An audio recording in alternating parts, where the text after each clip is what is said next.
Something I've been thinking about a lot recently is how we use the phrase high performance.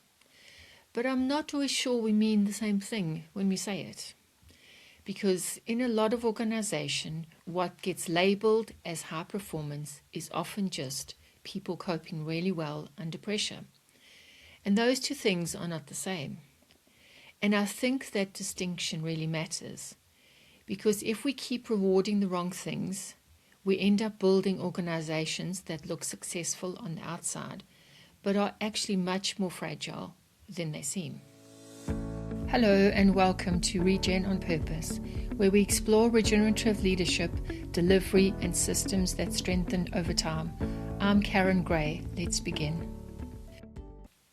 And I see this a lot in delivery, transformation, leadership, really anywhere where there's a lot going on and a lot being asked of people. Because what tends to get praised is the people who always step in, the team who sometimes keeps everything moving, the people who are always available, always responsive, always on it. And on one level, this is valuable, and of course. But I think the question we don't ask enough is at what cost? And just because someone can keep going doesn't mean the system around them is healthy. And just because a team is still delivering doesn't mean the conditions are sustainable. And I think this is where we start to blur the lines between performance and over-functioning. You know that thing where people become really good at carrying complexity, pressure, ambiguity, broken handoffs, unclear priorities, and over time just assumes they're fine, they've got it, they're resilient. But often what's actually happening is that they're overcompensating. They're absorbing things the system should be holding, and because they're capable, the problem stays hidden. That's the bit I think it's really important, because strong people can make weak systems look like they work, and that's often where organizations get misled. I think a lot of workplaces still reward things like being constantly available, moving fast at all times, saying yes to everything, staying calm while carrying too much, being the person who always sorts it out. And again, understand why that gets seen as valuable. But if that becomes the benchmark for high performance, then what we're really rewarding is strain, not strength.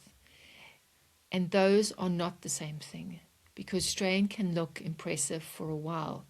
It can even produce results for a while, but over time it creates all sorts of things underneath the surface.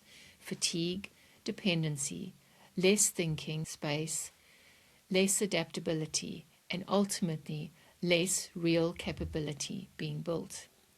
And sometimes you don't see that until something changes. Someone slows down, someone leaves, or someone just stops compensating, and suddenly everything feels exposed. So I think real high performance actually looks quite different, and maybe a bit less dramatic. It looks more like clarity, consistency, good decisions, a better pace, and less unnecessary friction. And honestly, it often looks quieter. Less firefighting, less chaos, less dependence on heroic efforts. And I think that's important because sometimes the healthiest systems don't look like the most exciting, but they are the ones that perform best over time. And for me, that's the real test. Not just can this team deliver under pressure, but can they perform well without constantly paying for it later? That's a much more interesting definition of high performance. And I think this matters for leaders too, because one of the questions I think leaders really need to ask is, what are we normalizing here? Are we normalizing constant urgency, overloaded calendars, people quietly carrying too much, teams surviving rather than strengthening? But if we are, then we might be rewarding visible output while quietly eroding the system underneath. And that's not a sustainable model. It might get results in the short term, but it doesn't build something that lasts. So maybe the real shift is this. We need to get a bit more honest about the differences between visible performance and sustainable performance, because they are not the same thing. And if success depends on people constantly stretching beyond what's reasonable, then the system may be functioning, but it's not actually healthy. And I think the organizations that will do best going forward won't be the vastest. They'll be the ones that know how to create the conditions for performance that can actually hold. And that is a very different thing. But ultimately, this isn't just about performance. It's about conditions we create for people to do their work, and whether those conditions actually strengthen over time. That's what regeneration looks like in organizations.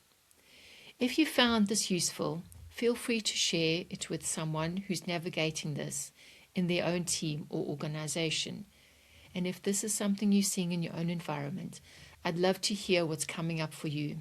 Thanks for listening, and I'll see you in the next episode of Regen on Purpose. Thank you for listening to Regen on Purpose. Sustainability is a starting point. Regeneration is the natural progression. Until next time, design for strength and start building what lasts.